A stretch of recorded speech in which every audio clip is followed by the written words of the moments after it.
Hello, ladies and gentlemen, and welcome to Hobby Mules, a podcast where two dudes delve into the dungeon of tabletop games. And where the hosts are as based as their minis. Josh, what are we talking about today? Speed paints. The paints of speed. The paint specifically designed to paint speedy. Those speed paints? Yes, those speed paints, Josh. We're here to talk about Army Painter's speed paint line. Perhaps some of the best paints to ever be made. Yeah, I agree. I'm a full-on convert at this point. As you should be. So what are your thoughts on speed paints, Sam? Speed paints are very cool. Very cool. Very cool. They make, for me, painting is sometimes tedious, a slog. I get frustrated at how slowly I'm making progress. Speed paints just take all that away. They're instant gratification. Yeah, and they're so much fun to paint with. It's like painting with washes. Well, I guess what is a speed paint, Sam? What is a speed paint? A speed paint is an in-between between a normal paint and a wash, right? So they are base coats, they are shading, and they are highlights all in one, which is honestly really incredible. And it's not like traditional paints that are thicker. These are runny, and they're not very opaque, so you can see through them.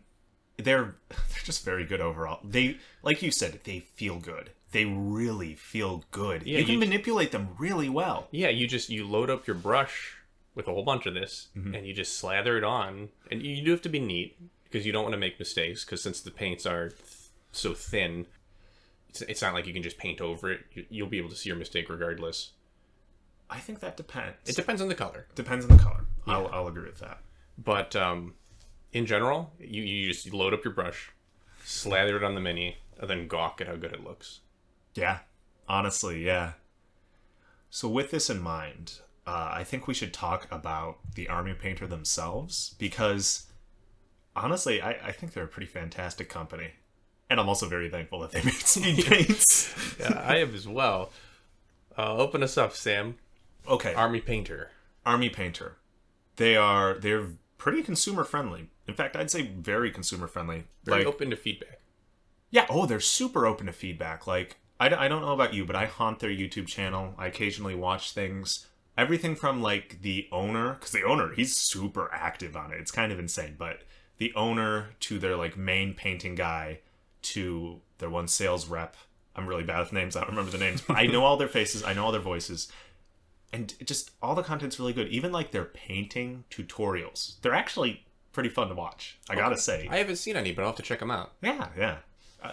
Overall, they just seem like a bunch of cool dudes. They all seem very passionate about the hobby. Like, there's this great video with the owner and the main painting guy where they're like, we're going to spend just one day painting up my army for a tournament. So the owner ropes the guy in, and they literally paint up I believe it was an entire Emperor's Children army in one day. That's crazy. Speed paints?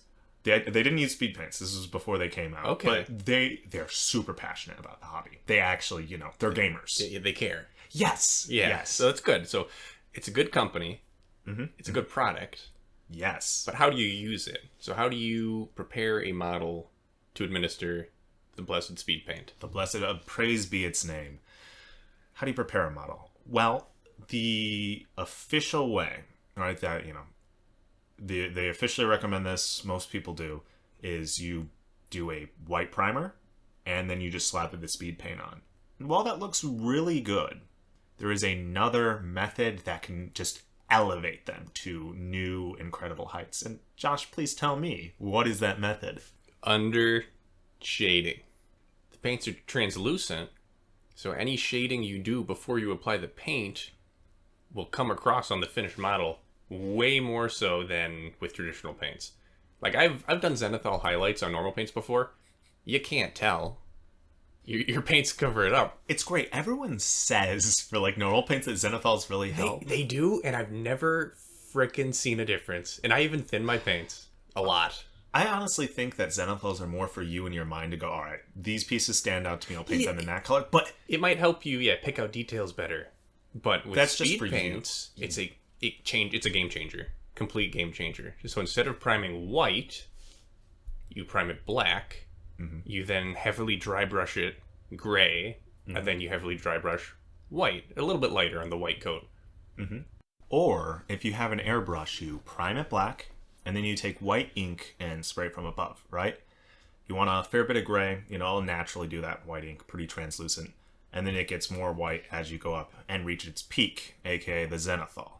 And personally, it's really quick, so get an airbrush, please. You don't have to. You may have converted me with the speed paints, but not the airbrush, not yet. I'll get you eventually. But going on to the zenithal, it really does make a huge difference when compared to just, standard flat white. Yeah, the end result is you get this huge range of contrast on the mini. Mm-hmm. With very dark darks and very light lights. Light lights. Yes. Light surface, raised surfaces. Yes. That really makes the minis pop. And is it going to win you a golden demon? Probably not, but it's going to make you look like a much better painter than probably most of your friend group, which is awesome. What it is it's instant talent in a bottle. And that's the thing. I'm kind of torn when thinking about it, because that used to be shades. Yeah. You'd put a bit of Agrax Earth Shade on or None Oil, and talent in a bottle. Screw your shades. Exactly. Why would I buy a shade when I could buy a shade, a paint, and a highlight in a bottle, Sam? Because I like drinking None Oil, Destroyed Josh. by facts and reason. I drink it by the bottle every time I go into painting. But it is absurd. Because even then, speed paints can be used, if you thin them down with a bit of the medium, as shades. Oh yeah, absolutely. It's crazy. And you can mix colors. Yes, you can. You can wet blend with them. Oh my. All right. Slight happy rant time. Do it. All right. I've always been afraid of wet blending. I don't consider myself an incredibly talented painter. I tried wet blending with speed paints. It took me about 15 seconds to achieve results that I think are pretty damn impressive. Because the paints are they're wet and runny. You don't have to worry about them drying super quickly. And you just blend them together right in the middle. I'm actually looking. I know Josh is referring to a specific model, and I'm looking at it right now, and it genuinely is impressive. It's so cool. Again, that's the thing. It makes it so much fun. Yeah, it's instant gratification. It makes painting more enjoyable, especially for those of us with busy lives. Yes, which is or people. Yeah, or I have a little bit more time than you, Josh, right? Just a little you bit. Have a few less children as well.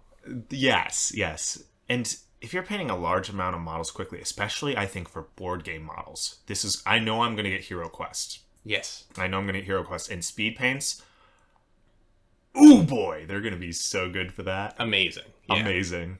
Absolutely. Right, but what I was getting at with more time, painting a bunch of models really quick. Like, I know for me personally, I use them on everything. Like, there's always a use for speed paint on a model, even if I'm doing it more traditional. That's the thing. You don't have to paint it all one way or the other. Some of my favorite results I get is paint some parts of the mini traditionally with your normal paints, and then specific portions like a fur cloak, leather, some skin, you use the speed paints on. And by combining the two different types, you get the best of both. I agree. And that's the best way to do it, too. And the best part is because it's so heavy, even if you don't want to use white and you do, like, let's say, red, and then you do, red's probably not a good example, yellow, and then you do a red speed paint over it. Your highest parts are going to be yellow, and then there'll be a smooth gradient to red. It's so nice. It's so nice. And the best part of speed paints, well, okay, not the best part. We've already discussed it.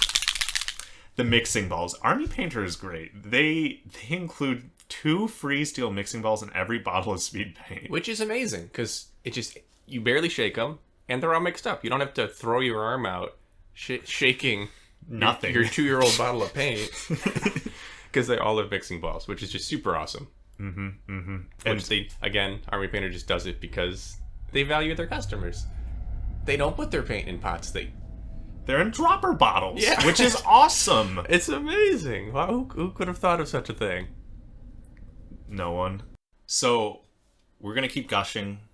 So let's... Oh, I'm positively bursting. We're constantly gooning. Oh. And speed paints, They really do it for me. But with that, I think we should talk about the old formula and the new formula. So, if you don't mind, Josh, I'll talk about the old formula. Take it away, Sam. So, I ordered speed paints. I pre-ordered them. And I pre-ordered what was once the mega set with, oh, jeepers, how many colors? It definitely wasn't as many as we had now. I want to say it was only like 24? 24, something like that. So, I've been using them for a while. And I loved them from the beginning. They're so cool. And the properties of the old ones, right? So, number one, they reactivate with water, which personally I really like. I know... But a lot of people didn't. A lot of people didn't, and we'll get to that definitely. And I say I fall in that camp, just from my very basic exposure to the 1.0. Fair enough. It was very personal for me. Speed paints. Why do you like the reactivating? If I mess up, then I can just let it dry and erase that mistake. Okay. You can still do that a little bit. Yes. With a wet brush, you can wick away partially dried 2.0 speed paint. Yes, so that is a difference. I believe you have like 30 minutes. Maybe it's only 20 minutes, but there is a window where it still will reactivate with water. Yes. But it's not as long. So I get it. You know, that's a very personal preference, and I know I'm in the minority there. Sam's a minority. Yeah. For once in his life. I'm a gamer, Josh. Gamers have always been the most oppressed group in society. You're like the Aryan hero. I basically am. Speaking of Aryan hero, Speed Paint 2.0? Yeah. Okay. So they don't reactivate when they get wet, which means if you paint a color and then you apply more paint and some spills into the other area, you don't have to worry about that part. You just painted reactivating and kind of melting the two together. After that short drying time. Which is what happened with me on some of my models, and I did not like it. Especially if I'd go to put a second coat on, and then all of a sudden my first coat comes off. Reactivate. Yeah. So that I didn't like that at all. But they also added a buttload of new colors. So they more than doubled. Yeah, there's a ton. There's an absolute ton. Look it up. You can see them all lined up. A color for everything. Literally. And they took a lot of community suggestions too. Like, hey, we're missing these colors. Make these. And they're like, yeah, okay. And they also added metallics. Now, Josh, I don't know much about the speed paint metallics, but I know you've been experimenting. You've been dibble-dabbling with them. I don't know a ton, but I did pick up the Enchanted Steel. And I've got to say, it is some of the best metallic paint I've ever used. Traditionally, I think metallic paints are very thick. True. They don't thin super well with water. Okay, right out of the bottle, this is super thin, like a speed paint. Mm-hmm. But it covers incredibly well. And you get your metallic edge highlighting done instantly. It's absurd. That is absurd. It looks so much better than you'd think it would. And I need to experiment with more colors. I've seen the gold. I've seen some very good results with the gold. I've seen some pictures on the internet, right? So, once again, I like to hear from the word of mouth, but judging from what I see in person, everything cute little Josh is saying, the sweetheart, bless him, they do seem very impressive. Oh, I do have a question about the metallics. You may file when ready. So I know, I always have an old beat-up brush I use for metallics, because, the metallic pigment just annihilates brushes. Yeah?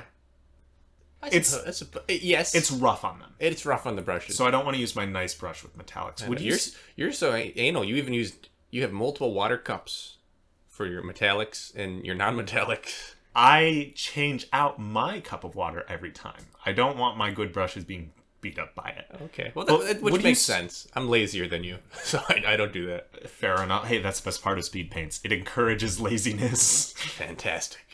That's probably the best trait the best and worst trait a gamer can have. But would you say that it's like other metallic paints with the pigment? Similar enough that a little precise, little me with prim and the proper. Aryan hero would like to use. Prim and proper, Sam. Yeah. Probably, if you're going to separate out your metallics, I still probably should. You still probably should. Okay. I'm not sure how they get the metallics. Like, does it have flakes of the metal in there? I don't know. I don't know if it would kill your brush the same way that normal metallics do. I would guess probably not, since it's so thin. I'll have to experiment with that. Okay, well, But as me being a normal person, I just use the same brush for everything. Good old number 2. And so I've experienced no problems with my brush quality. Just wash it well afterwards, the same as you would normally. okay. A little bit of soap, a little bit of water. I use that nice brush cleaner with the little tan. Ooh, fancy Sam. Fancy Sam's got woman hands. I do. And also, I really do hope they don't use too heavy of metal pigment, because I am a brush licker. So I wonder how much metal I've ingested. I've done a bit, true. and it is delicious. So I wouldn't worry about that.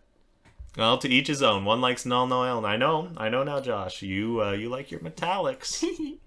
Guilty. Oh, maybe that's why your teeth are so shiny. I got a grill. My metallic grill. But now that we've kind of done, we've gushed, we've gooned, And we've gaslit. and now that those are out of the way, Sam, what are some of your favorite of the range? Favorite of the range. Hit me with some winners. We'll do losers together, I think. okay. Because I think Yeah, we yeah. kind of agree on those. So from the speed paint, the original range, which I pre-ordered, my favorites, it was really hard to narrow them down, right? So easy right off the bat, I can tell you, Darkwood. I've used Darkwood so many times. I love it. It is such a good paint. It's a very good woody color. It can still work as leather, dark leather, so it contrasts well with the hardened leather, which I also really like. But it's just such a versatile color. It's one of probably the 4 I'd recommend if you're just starting out. So I guess I'll start with that from the original range. So number 1, Darkwood. Number 2, Gravelord Gray. It is such a nice gray. It is. It's a very dark shade of gray. It is. And that's the best part, because it's dark. But if you want to lighten it up, a little bit of dry brushing can really go a long way with it. Absolutely. You slap a rock with Gravelord Gray, dry brush on an off-white, and Beautiful. it's done. That's it. Going on from there, Magic Blue. It is such a nice, vibrant blue. I love it. Especially if you're painting fantasy models. Yes! You want some magic or some, like, an energy weapon even. Or even gems. It's very useful. Or like a magician's cloak. See, so good. So good. Yeah, just a very strong, like, medium blue. Any other favorites? So I believe I said 4 I'd recommend from the original if you're just starting out, right? Okay, yeah. So give me with one more. The last one, and now that I'm looking at it, Sand Golem. Jeepers, I had a moment there. Silly Sam. Silly Sam, He's sundowning. always. But Sand Golem, it's a darker yellow. A dirtier yellow? A more brownish yellow? But it's still very yellow. Okay. Especially with a zenithal, it has a beautiful transition. It's just a solid yellow. What do you use it for? Really, whenever I'm using yellow on something, like there is the super pure new yellow. I forget what it's called, but this yellow, it's very pleasing to me, and I think it's super versatile. It has a lot. Yellow is traditionally a very difficult paint, right? Right. And this just makes it so easy. It's just a very nice. It's a solid yellow. Okay. Because why would you use actual yellow? It's so difficult. Just use this. Just use this. Yeah. Okay. That's it. I do not have any yellow speed paints, so I should pick up Sand Golem. I would highly recommend it. All right. And so I've experimented a little bit with the new ones, and I hope to get more soon. And I would say there's 3 I can, even though every one I've used I've really liked, there are 3 I can say are super solid. So, Moody Menuve? Mavu? Mauve. Mauve? Well, it's this darker-ish pink. Okay. Yeah, pink, kind of purpley. It's just a really pleasing color.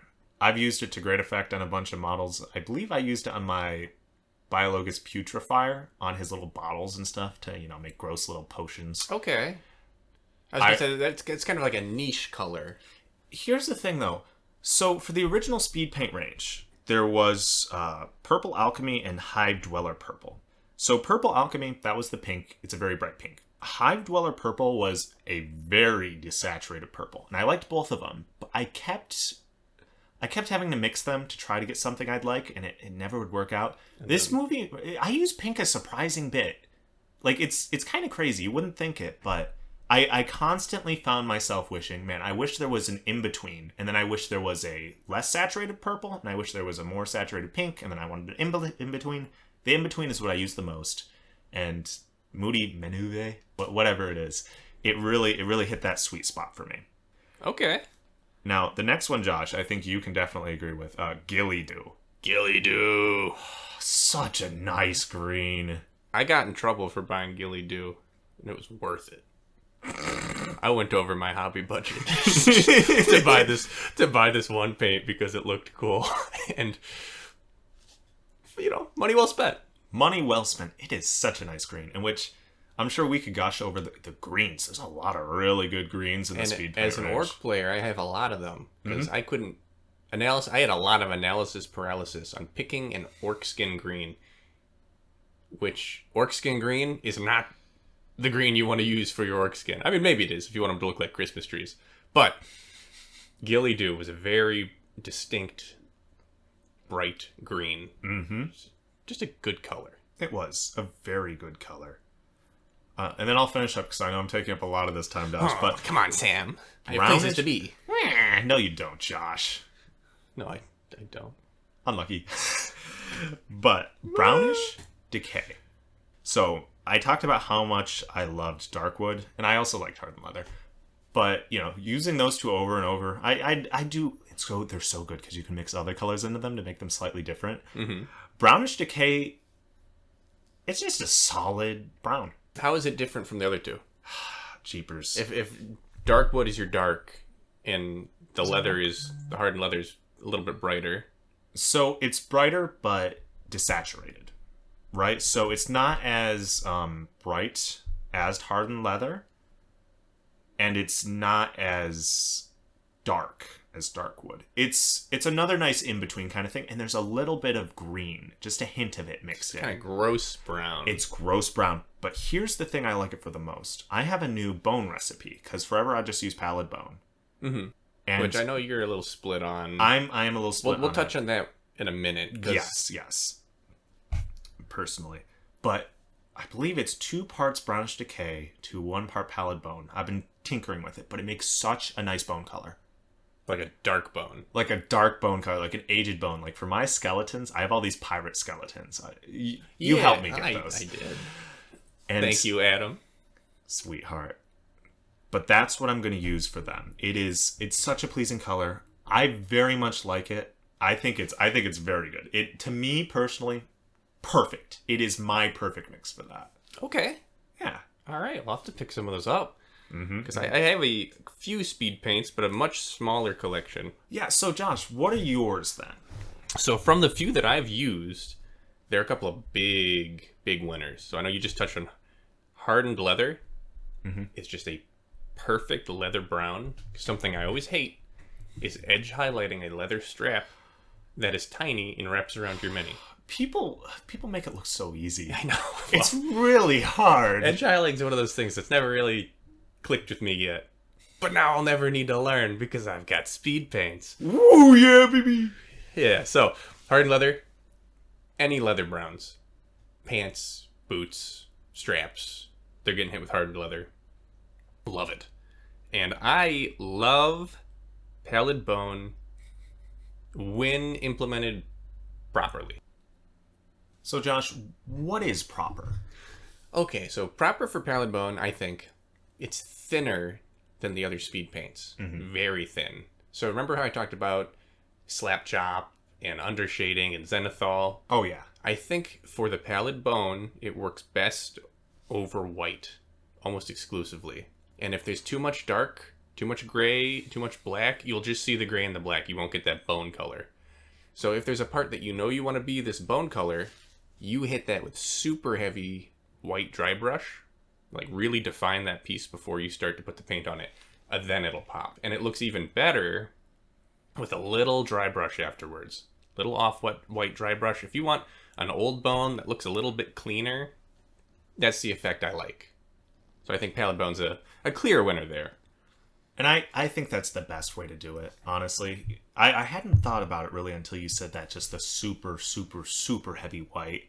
But now that you say that, it kind of clicks in my head like, oh, yeah, that makes sense. That makes a lot of sense. Yeah, the times I'm the least happy with it is when it's over, when you just see the gray underneath it. It doesn't look like bone. And then you have to put like 2 coats on, and then it's really heavy. And then it just looks more brown than bone. Yeah. Which is what I'm going for. And I do have a new personal favorite. Oh. So, like I said earlier, I'm having a really hard time picking an orc skin that I like. And Gilly-Doo was good. Algae green is good if you're going for like a really grim dark looking orc skin. But a little flat for me. Charming Chartreuse. Now, I didn't even know what Chartreuse was until I purchased this paint. Uncultured. Yeah, well, I was homeschooled. You're not much better. You went to Berkshire. Unlucky. Listen, that's a little different. All right, whatever. Okay, pal. Chartreuse. It is a yellowish green. And over a undershaded mini, it just looks great. You get a green with hints of yellow in it, so it looks kind of organic. The Gilly-Doo was nice, but it's very much a green. Like World of Warcraft orc green. Cartoony. Yeah. Where this is, I think, a more natural looking skin tone.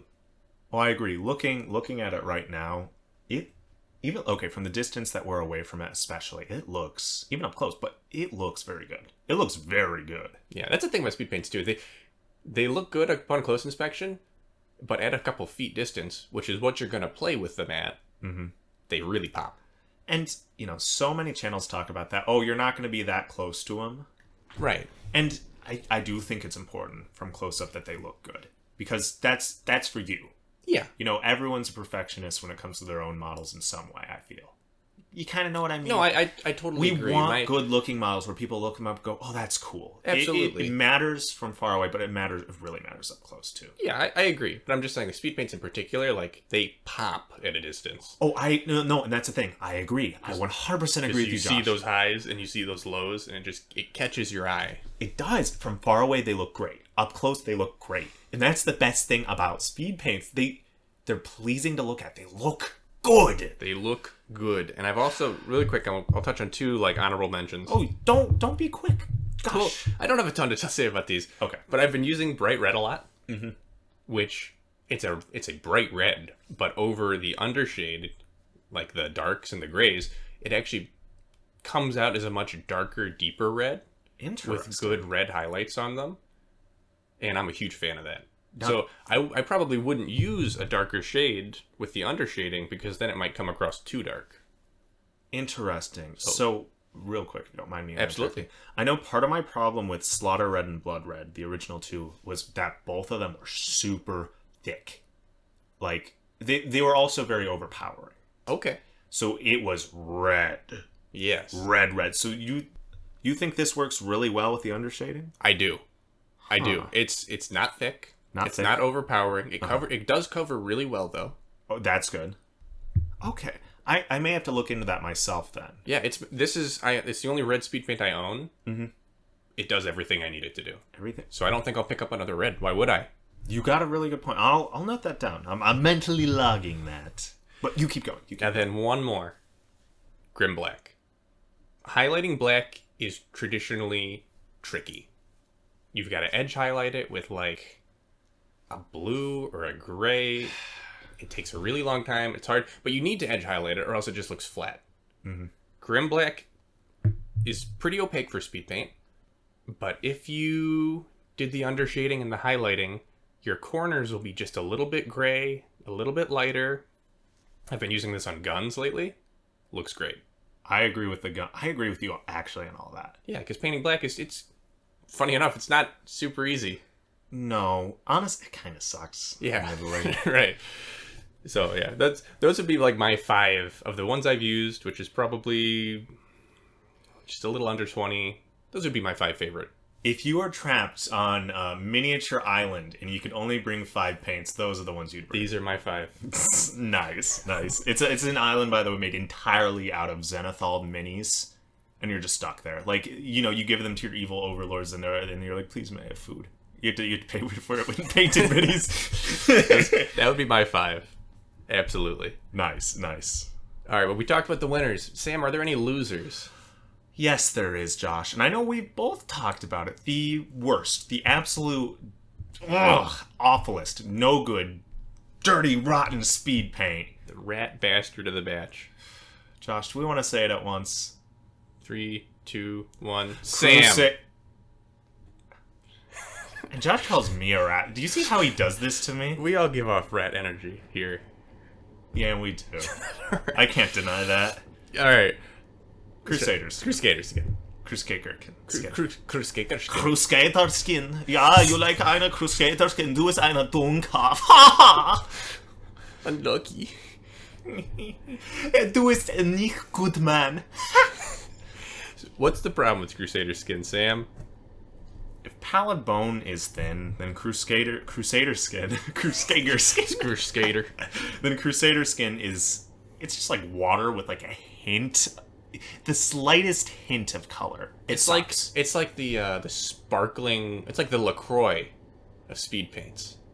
I actually kind of like LaCroix, Josh. But yeah, You understand? I understand. I get it, and I would agree. It sucks. Unlike LaCroix, but it sucks.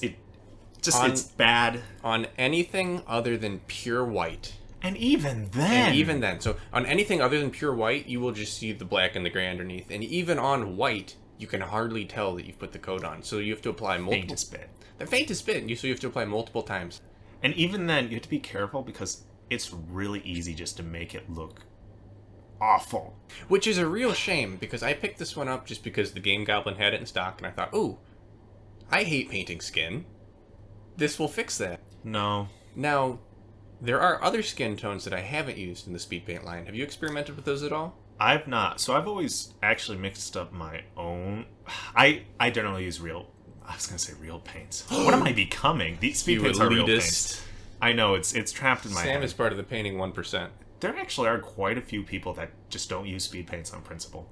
It's weird. Well, not gonna lie. I was kind of a crotchety old fuddy-duddy. Weirdo. Stuck in my ways. Yeah, I'm in an awkward space. I'm like half boomer, half Gen Z.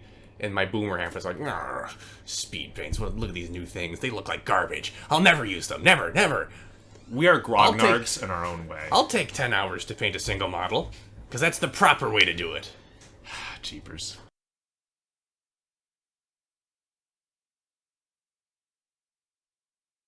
But then my eyes were opened. A man on the street, a blonde, tall, blue-eyed man, an Aryan hero, some would say, gave me some speed paints. And I changed him forever. His internal brain chemistry will never be the same. To be fair, when you drink a lot of paints, or, they ingest them, I think they change it anyway. But now, speed paints, they get in all those little nooks and crannies in the brain. Mm-hmm. Yeah, and, it really makes those features pop on the wrinkly... Well, more smooth than normal, but... I've actually painted, so the old Intellect Devours, I don't know what they're called, but I use speed paints on one, where it's literally just a massive brain with I bet those super would look gross... great. It looked amazing! Yeah, and you have a, slide aside, a neurotyrant to paint up. I do, and I'm very excited. And it's going to be so easy. Speed paint on the brain, beautiful. Poignant. Where were we? Oh, I don't know. Oh, yeah. Every gamer's a Grognar in his own way. Some more so than others. But this Grognar embraced the new hip speed paints, and I've fallen in love. That's good. They're so good. And that's the best part of this. So. But speed paints aren't your only option. There is another. Contrast paints. Which I have never used, so Sam, take it away. So, contrast paints came out first. And they're Citadel, so Games Workshop, thus very pricey. They're So already add a couple more dollar signs. Oh, and we'll get to that. So, number one with contrast paints. I'm sure you know one thing about them compared to speed paints, Josh. Do you want to tell me? Paint pots. Are dumb. And stupid. And awful. And gay. Very gay. I think that's all that needs to be said about them. That's it. I have nothing more. Yeah, no mixing balls. Now that's gay. That's really gay. Now, contrast paints, they're very hit or miss, right? They're either amazing or they just suck horribly. Like, for instance, like we were going to talk about Pallid Bone. Skeleton Horde, the contrast paint. Forever, that's what I used. And you've seen a lot of my skeletons. Yeah, they look good. They look good. It might even be better than Pallid Bone.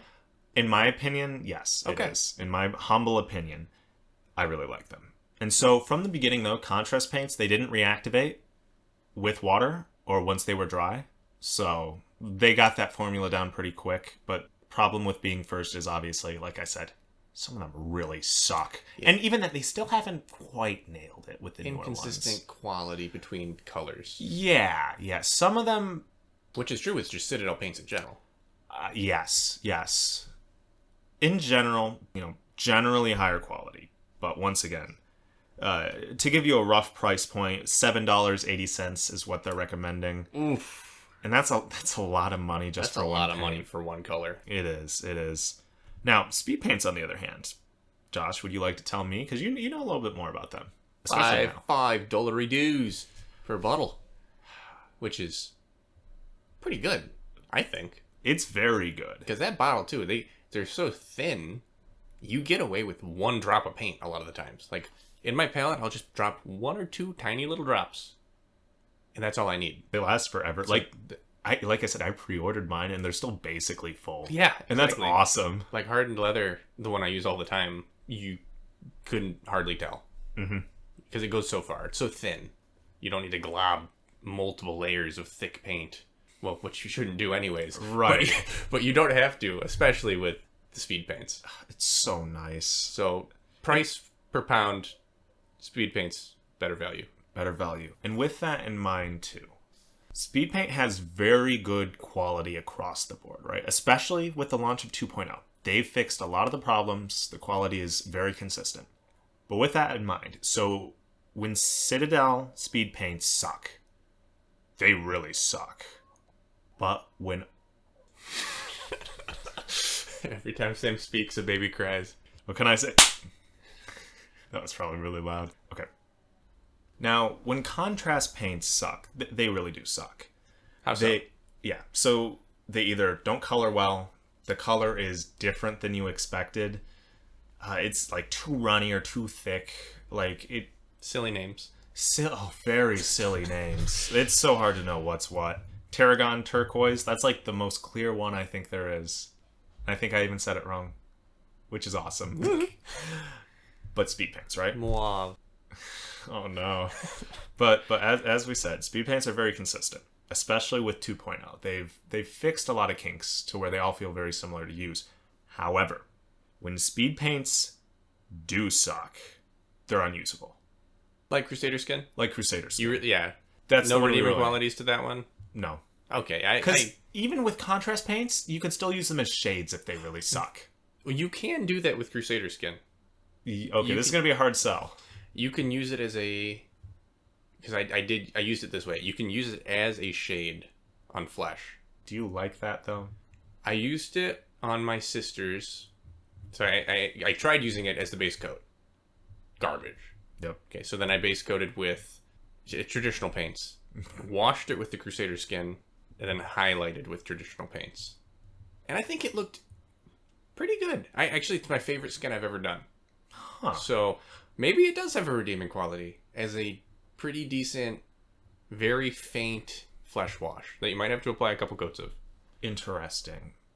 I may have to look into that, but actually thinking on it, Gilliman flesh. So that is the equivalent to Crusader Skin for contrast paints. Mm-hmm. It also really sucks. Oh, really? It's really funny. Oh, okay. Yeah. I thought that one was better. Nope. No, okay. It's just as bad, I'd say. So it's hard to get skin right. It is. Well, skin's really complicated, there's tans, there's reds, there's browns, there's greens. Skin is much more complicated than you'd think just looking at it. Like, actually going in and breaking down the colors. Oh, yeah. It is absurd. Like, look at me, I've become a ghost. White as the driven snow. I'm Snow White. You'd be easy to paint. I would be. You could use Gilliman flesh and it would accurately make my skin tone. Gilliman flesh over white primer. You have Sam. Yeah. What can I say? I'm a troglodyte. I literally live in a basement. Aryan hero. What can I say? So, in conclusion, then, would you say speed paints are superior to contrast paints? Oh yeah, Yeah. they're cheaper. They're more consistent. I love them. Better- I really like the army painter too. It's hard for me. It's Dropper very hard bottles, not to like mixing them. balls. Yes, there's so many things where they keep the customer in mind first. And I think I alluded or said something about it earlier, but Speed Paint 2.0, they took on so much criticism and so many fan comments, and they actually like tried to do something about Yeah, it. they improved the formula and added way more colors. It was so nice. Yeah. So overall, I would say so. Now, Josh, would you recommend speed paints to someone who is new at painting? Yes. Yes. Tell me why. That instant gratification. All right, so it's very discouraging, and maybe it's an important moment in every painter's first steps, where you paint your first model, and you hate it. But I feel like you might be able to just skip that step with speed paints, because if you prepared it properly, heck, even if you just did it over white, and if you're just a little neat with your speed paints so they don't run into each other, you would end out with a good-looking mini. So I have a specific example of this. You know that sweetheart, Alex, I keep mentioning? Alex, what a sweetheart. Well, I've told you we've been doing a lot of painting days, so I got him drip-fed on speed paints immediately. Because he wanted to paint skeletons, because he loves necromancy. Skeletons are the best D&D monster, by the way, because they're useful in any situation. You never have to explain why skeletons or zombies are in a place. And they're cool. They look cool. And they look cool. But here's the thing. So I gave him a bit of palette bone, and I'm like, just try this out. And I told him about Zenithal. I helped him out. And he was blown away. It has encouraged him so much. He's like, this is actually... I show these to people, and they can't believe it. And I'm like, there you go, my friend. And he loves it now. That's awesome. So yeah, great for beginners. Maybe start there. I think it's good, like we said, they're good to use both. I agree. There's a time and place for both. So you get the And that's best. really preferential, I'd say. Yeah, I think so. But you can, if you double dip, you can find the best of both. And every painter, you can watch tutorials, you can get advice from people. Every painter finds their own stride, what they like the most, how they want to go about painting their models. So maybe you do paint with only the speed paints. Or maybe you just use, only normal paints. And Yeah, and maybe they're not for you. Maybe you don't like how they look. Maybe you're an old Nablar who's stuck in their ways. And either one's really okay. And that's the best part of speed paints. They're good. And if you don't like them, you're not, You're missing out. you are missing out, but the traditional way, still good. But with that, Josh, I think we go into our hobby corner. I don't know why I said it like that. Hobby corner. Oh, that's good. Let's okay, guys, we're cutting this out. Do that again. Hobby corner. All right, Sam. What have you been working on this week? What have I been working on? So, oh boy. I have been trying to understand how to play Traveler First Edition. Traveler is a science fiction role-playing game. Okay. So it's not the first one. The first one's Metamorphosis Alpha, which is really cool. It's a neat name. It is a neat name. I like that. We'll have to discuss that sometime. 'Cause Oh, it's sure. That could really be a whole awesome. episode right there. That could be. But Traveler's the first one where it really began to take off, right? It took itself pretty seriously. Fairly seriously, Well, yeah, fairly seriously. They had some good gags, like for little pictures. It was very good overall. But I will say, I do pride myself on being able to decipher old books, because, the layouts, they weren't the best. People were still trying to figure out how to teach people how to play. Lots of charts. Lots of charts. Lots of graphs. I pride myself on it, but man, this one, I read a chapter and I go, okay, I need a little break. Because it's not intuitive where a lot of the information is. And I knew that going in. So I need to flip around because I'm like, I know it's here somewhere and it's not going to be an obvious location. And I do find it and I'm like, it's in a completely different section. Like for character creation, they have all the rules for it. And then they have like one part of it at the very end of character creation. And it comes up very early too. Which, to be fair, you still get that in other games though. Like layout. Even 5th edition books. Oh. Something we didn't complain about, which we absolutely could have. We could have. Like layout. But it's taken to another level, I'd say, in these old books. Okay, well, yeah, because we've learned a little bit at least. I think we've gotten a lot better at making games. We have. It's still very cool though. Okay. So I understand it a lot now. I understand it a lot better. It's a learning What process. do you like about the system? I think it can make for a very solid sci-fi game in an old school kind of hardcore style that I like. Character creation, literally, they have 2 pages filled with roll-on tables for making characters. And here's the cool thing. This is super unique to Traveler. They really don't do it in the newer editions, which I don't like Mongoose Publishing. So I like the old, I believe it's Game Designers Workshop who made it originally. But you could die in character creation. What? Yes, you can make a character, and in the line of duty, they can die. So you have to make a new one. Well, okay. That's awesome. And that's cool because I'm not sure how I feel about that. if you really like the character, you could ask the DM instead, or I forget what they call it in Traveler, but you can ask the GM and be like, hey, can this just be an injury? I really like this character. And then, so you could literally start with like maybe like a missing arm or missing like some kind of cool while creating your character's backstory, he can die? Yes. And he ages too. So you start off at 18 and you could potentially enter the game as like a 48-year-old. It's really cool. You say that like it's crazy. 40, it's not that crazy. Well, you know what I mean, because normally for D&D players, like, oh, they're all young, they're all handsome, they're good at everything. I'm a 15-year-old with 22 strength. And it's cool, because as you age, too, after a certain point, you have to roll to keep your stats, because, you know, as you age, you kind of age out of your physical peak. It's very cool at simulating a character. Sounds very crunchy. And it's very crunchy, but it's easy to understand once you understand it, but learning that understanding was so hard. I could teach someone now really easily. Okay, so you know it well enough to teach. That's good. Yes, so I've been mostly working on that and doing some minor stuff. Are you going to stream it? Is that a game you want to stream? No? Okay. I think we've talked about it before. This is, for my best games, they're always with smaller groups of people, 3 to 4.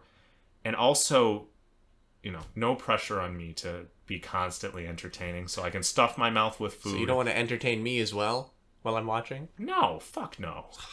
Damn. You're not cool enough to watch these, Josh. You're nothing. Nothing. You're flat. Maybe one day if they really like it, I'll try it, but right now, I think this will be a great...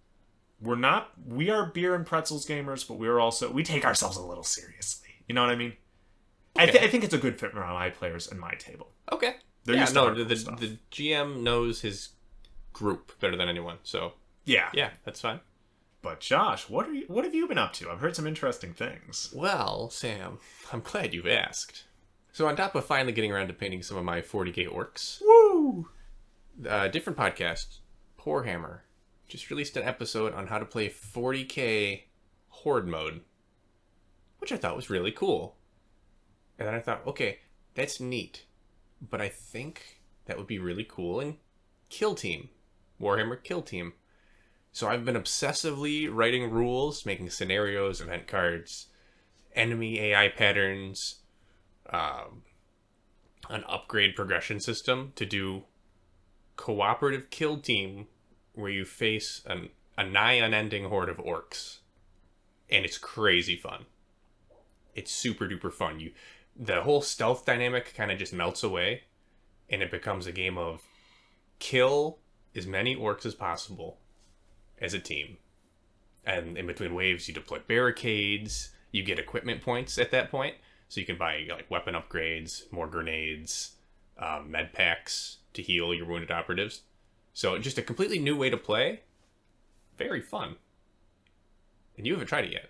I have not. We're going to change that. You've been gushing. He's been gushing about it, and he's shown me some of the rules. I gotta say, it's actually very impressive. I'm very excited because I do like Kill Team, but I think we've discussed it. Cooperative games too. Our group seems to really like. Yeah, I mean it's fun. Like you miss out on a lot of the feels bads of competitive play. Yes, and which I know personally I don't care, and I'm pretty sure you don't either. Yeah, I don't either. It's part of the fun. But this, I will say, co-op games have a special feel to them.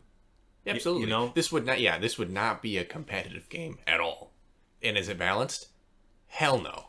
As any good game should be. Like, you are, for every one kill team you have, you're probably facing down like 5 kill teams worth of orcs. And something about that is just so cool. It's very 40k. You feel so heroic. Like, every game was so... I did a few test games.